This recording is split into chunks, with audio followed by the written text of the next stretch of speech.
Periscola, la chaîne sur laquelle vous allez pouvoir trouver toutes les capsules vidéo des cours d'histoire de moi-même, Monsieur Nadeau Girardin, pour les classes de 6e, de 5e et de 3e du collège Jean Massé à Villeneuve-le-Roi. La vidéo du jour porte sur le thème 1 d'histoire de la classe de 5e. Nous sommes donc dans le thème 1 d'histoire, chrétienté et islam, entre le 6e et le 13e siècle, des mondes en contact. Aujourd'hui, nous allons nous intéresser plus particulièrement au chapitre 1, Byzance et l'Europe carolingienne. En bons historiens, nous allons tenter de répondre à une problématique qui est la suivante: quels sont les liens entre le pouvoir religieux et le pouvoir politique dans le monde chrétien? En guise d'introduction, il faut se rappeler qu'en 393, l'Empire romain est divisé en deux parties afin de mieux le défendre, l'Empire romain d'Orient et l'Empire romain d'Occident. Mais en 476, l'empereur romain d'Occident, Romulus Augustule, est vaincu par Odoacre, un chef barbare germanique. C'est la fin de l'Empire romain d'Occident. On considère d'ailleurs cet événement comme marquant la fin de l'Antiquité et le début du Moyen Âge.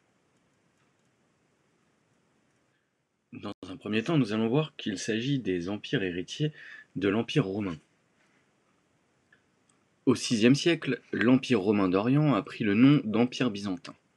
L'empereur Justinien, qui règne entre 527 et 565, affirme être l'unique héritier de l'Empire romain. Il agrandit cet empire par des conquêtes, y impose les lois romaines, qu'on appelle le Code justinien, ainsi que le christianisme. Le grec devient alors la langue officielle. Au VIe siècle, l'Empire romain d'Occident a disparu, divisé en royaumes barbares.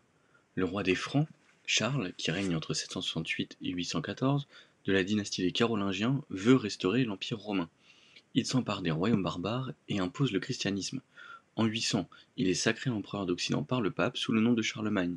Le latin devient la langue officielle. En 843, son empire est partagé entre ses trois descendants lors du traité de Verdun. De ce partage naissent la France et l'Allemagne. Ces deux empereurs ont en commun d'être des empereurs puissants.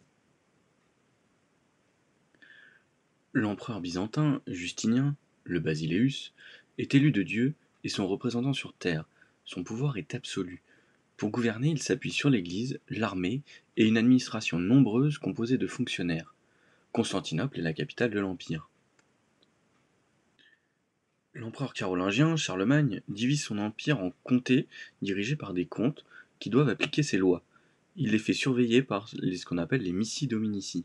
Il simplifie l'écriture, la minuscule caroline, et encourage la scolarisation des enfants. Aix-la-Chapelle devient la capitale de l'Empire.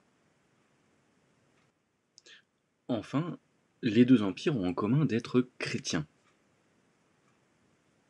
Les empereurs font construire de somptueuses églises, la basilique Sainte-Sophie à Constantinople par Justinien et la chapelle palatine à Aix-la-Chapelle par Charlemagne. Défenseurs de la chrétienté, les empereurs évangélisent les peuples païens d'Europe. Mais si les croyances sont les mêmes, les pratiques religieuses sont différentes. En Orient, l'Église se dit orthodoxe. En Occident, l'Église se dit catholique. L'opposition naît entre le pape de Rome et le patriarche de Constantinople. Les deux églises se séparent, c'est le schisme de 1054. L'Empire byzantin disparaît en 1453 après que les Turcs aient pris Constantinople. Et l'Empire carolingien s'achève au Xe siècle quand les rois, incapables de protéger leur peuple des raids de vikings, sont dominés par les seigneurs qui prennent le pouvoir. Mais ça, c'est une autre histoire. Cette vidéo est maintenant terminée. Je vous invite à vous connecter sur periscola.com afin d'accéder à l'ensemble du cours ainsi qu'aux activités. N'hésitez pas à vous abonner à la chaîne YouTube pour avoir toutes les nouveautés dès qu'elles sortent, ainsi qu'au compte Twitter si vous voulez voir l'actualité. A bientôt!